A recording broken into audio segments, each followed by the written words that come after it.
Today, the housing Hunger Games moves centre stage.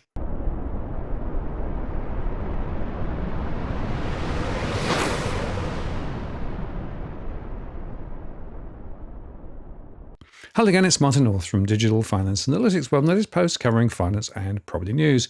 Well, the political games are now in full swing ahead of the RBA's rate call on Tuesday. And if they do cut, many are calling that as the starting gun for the election, which must be run before May the 17th.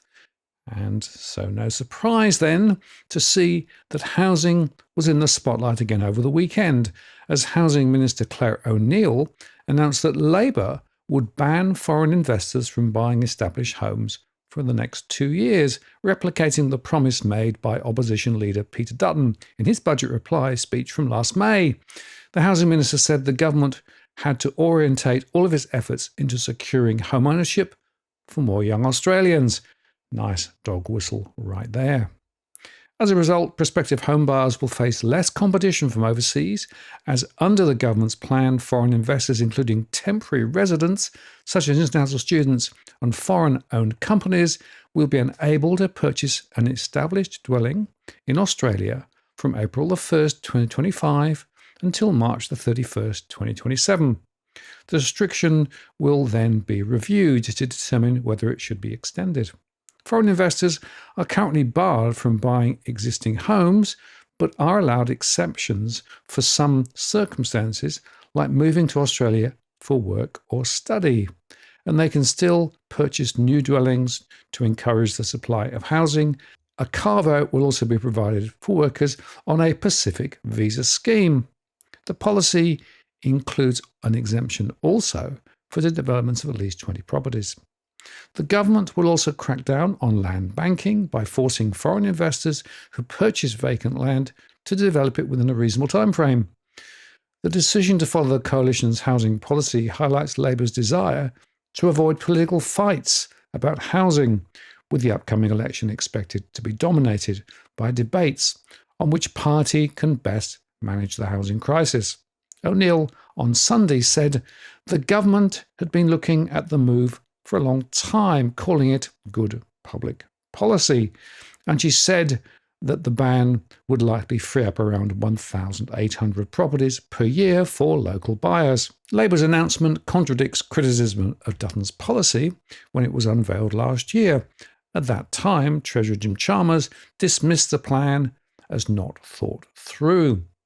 Chalmers, though, did make changes in February last year to triple foreign investment fees for the purchase of established homes and to double the vacancy fees for dwellings left empty. Asked whether the announcement copied Dutton's pledge, O'Neil argued that when the coalition was in government, they did nothing about the housing crisis. "I really don't care about the politics of this," she said. "Everything we do on housing is about getting more Australians into their own homes, and this change will play a part in that." Dutton said it was interesting that the Treasurer didn't stand up with O'Neil to make the announcement, given that he'd bagged the policy when he announced it. Figures from the Foreign Investment Review Board shows that foreign buyers spent about $4.9 billion in 2022-23. Established dwellings accounted for about 1/3 of the total, purchasing 5,360 pieces of residential real estate. But the restriction, which replicates the policy announced by the coalition last year, will capture less than 0.4% of the housing market. That said, we also know that there are about 1.2 million temporary residents in Australia, some of whom have been buying property. The official statistics may well be understating the true impact of foreign buyers crowding out local first-time buyers, as the data is not captured and people can find ways around the rules. But this is clearly a political announcement designed to neutralise the opposition. And by the way, the government's pledge also includes $5.7 million over 4 years for the ATO's Foreign Investment Compliance team to enforce the ban and to enhance the screening of foreign investment proposals. And an additional $8.9 million over 4 years will be allocated to the Tax Office and the Treasury to audit foreign investors acquiring vacant land. The coalition's plan also does not prevent foreign investors buying into new apartment towers or housing projects due to the role of offshore funding in encouraging construction. Housing Minister Clare O'Neil said despite the small number of foreign-bought homes, she strongly believed in orientating all efforts towards securing home ownership for young Australians. This isn't a silver bullet because there is no silver bullet, but this is an important piece of Labor's absolutely massive housing agenda, she said. Well, as previously reported, the massive agenda, with a target of 1.2 million homes over 5 years, is tracking well below the level of approvals required to meet that target, as pressure on the supply and price of building supplies and skilled labour competes with large public sector infrastructure projects. And also, Labor's signature $10 billion social housing fund may have made more than twice its target rate of return in the first year of operation, but of the first 185 projects, totaling 13,700 homes, which were approved for grants last October, just 12 have been finalised, and the first projects have just literally commenced. Grant recipients are mostly community housing providers, plus a smattering of private and government developers, all agreeing to build low-rent housing and to operate for periods of up to 25 years. The fund, which was a Labour commitment of the 2022 federal election, has taken a full term to get up and running, something Housing Minister Clare O'Neil blamed on lengthy delays passing legislation. With only 12 contracts signed, Housing Australia will need to lift its pace to meet its intention to secure 72 projects in signed contracts by the end of this financial year. Dutton told reporters in Ingham in North Queensland the Albanese government's policies were fueling a mood for change, maintaining his party was the underdog. It's not just a cost of living crisis, it's a housing crisis that the government has created by bringing too many people in and not building enough homes. And that's why people's rates have gone up, he said. Now, according to the ABC, the coalition would be in the best position to form government if an election was held today. That's according to a new estimate from pollster YouGov. YouGov's latest MRP model finds that the Peter Dutton-led coalition would likely win about 73 seats, with a lower estimate of 65 and an upper estimate of 80.